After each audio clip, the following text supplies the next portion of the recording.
Hello दोस्तों, तो स्वागत है आपका हमारे YouTube चैनल शिक्षा परीक्षा में। देखिए, पहला क्वेश्चन है हमारा सार संग्रह का सेट का 53 सेट नंबर 53 का पहला क्वेश्चन क्या कहता है हमारा कि अपने उद्गम स्थल में गंगा नदी किस नाम से जानी जाती है। तो ये भगीरथी नाम से जानी जाती है। नेक्स्ट है, कौन सी परियोजना राउरकेला स्टील प्लांट को बिजली प्रदान करती है। तो यह है हीराकुंड बांध परियोजना। खगोलीय एकक क्या है। तो ये पृथ्वी एवं सूर्य के मध्य दूरी है। पृथ्वी के केंद्र पर अत्यधिक तापमान के बावजूद भी आंतरिक कोर पिघली हुई अवस्था में क्यों नहीं होती है। तो ये क्योंकि केंद्र पर अति दाब चट्टानों के गलन बिंदु को बढ़ा देता है। नेक्स्ट है, कानपुर में 1857 की क्रांति का नेता कौन था। तो ये थे नाना साहब। ह्वेनसांग ने भारत भ्रमण किसके शासनकाल में किया था। हर्षवर्धन के शासनकाल में किया था। स्वतंत्रता की पहली लड़ाई कहाँ लड़ी गई थी। तो मेरठ में लड़ी गई थी। एशिया के देशों में किस देश का सर्वप्रथम औद्योगिकरण हुआ। तो यह जापान में हुआ। गरीबी हटाओ का नारा किस भूतपूर्व प्रधानमंत्री ने दिया था। तो ये इंदिरा गांधी ने दिया था। नेक्स्ट है, एक दूसरे के सापेक्ष महाद्वीपों के संचलन के तथ्य को प्रतिपादित करने वाला सबसे बड़ा सिद्धांत कौन सा है। तो वह है महाद्वीप विस्थापन सिद्धांत। कौन सा देश सफेद हाथियों की भूमि के नाम से जाना जाता है। तो वह थाईलैंड। भारत एवं अफगानिस्तान के मध्य सीमा रेखा कौन सा है। डुरंड रेखा। नेक्स्ट है, राजस्थान में स्थित पर्वतीय स्थल माउंट आबू किस लिए प्रसिद्ध है। तो ये जैन मंदिर के लिए प्रसिद्ध है। रेलवे की यात्री डब्बे कहाँ निर्मित होते हैं। तो ये पेरम्बूर में निर्मित होते हैं। नेक्स्ट है, औद्योगिक नीति प्रस्ताव 1956 में किस क्षेत्र में जोर दिया गया था। तो ये सार्वजनिक क्षेत्र में महत्वपूर्ण दिया गया था। नेक्स्ट देखिए, क्वेश्चन है आपका कि मुद्रा और वित्त पर रिपोर्ट कब प्रकाशित हुई थी। तो ये वर्ष भर। भारत में आर्थिक विकास किस रूप में बाधित रहा। खराब अवस्थापना सुविधाओं के कारण। केंद्रीय सरकार को अधिकतम राजस्व की प्राप्ति कहाँ से होती है। तो उत्पाद शुल्क से होती है। नेक्स्ट है, बुद्ध चरित्र के लेखक कौन है। तो इसके लेखक अश्व घोष हैं। किस पाल शासक ने बौद्धों के लिए प्रसिद्ध विक्रमशिला विश्वविद्यालय की स्थापना की थी। तो वह थे धर्मपाल।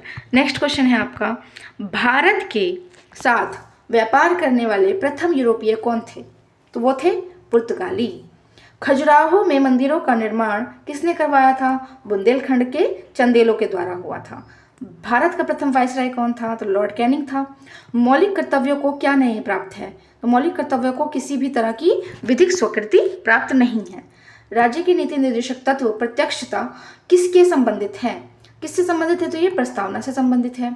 संघ के कार्यकारिणी कर संवैधानिक प्रमुख कौन है। तो राष्ट्रपति हैं। क्या राष्ट्रपति एक मंत्री विशेष को हटा सकते हैं।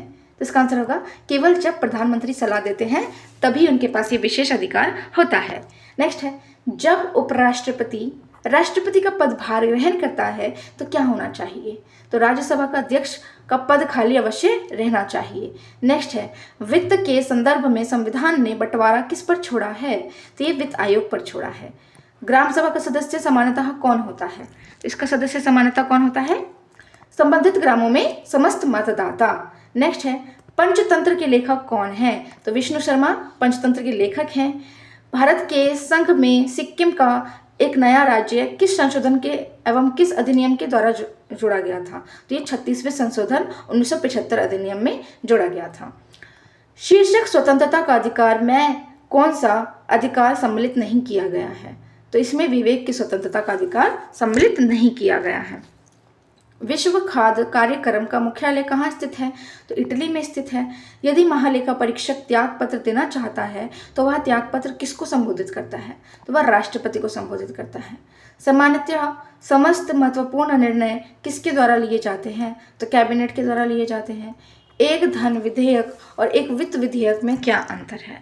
तो इसका आंसर होगा कि वित्त विधेयक को राज्यसभा के द्वारा प्रभावपूर्ण ढंग से अस्वीकृत किया जा सकता है, जबकि धन विधेयक को अस्वीकृति नहीं किया जा सकता है। नेक्स्ट है, भारत में प्रधानमंत्री के कार्यकाल की अवधि कितनी है। तो भारत में प्रधानमंत्री की कार्यकाल की अवधि कितनी है।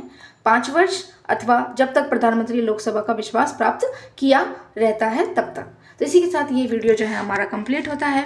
ये आपके क्विक रिवीजन के लिए बहुत ही अच्छा प्लेटफॉर्म है।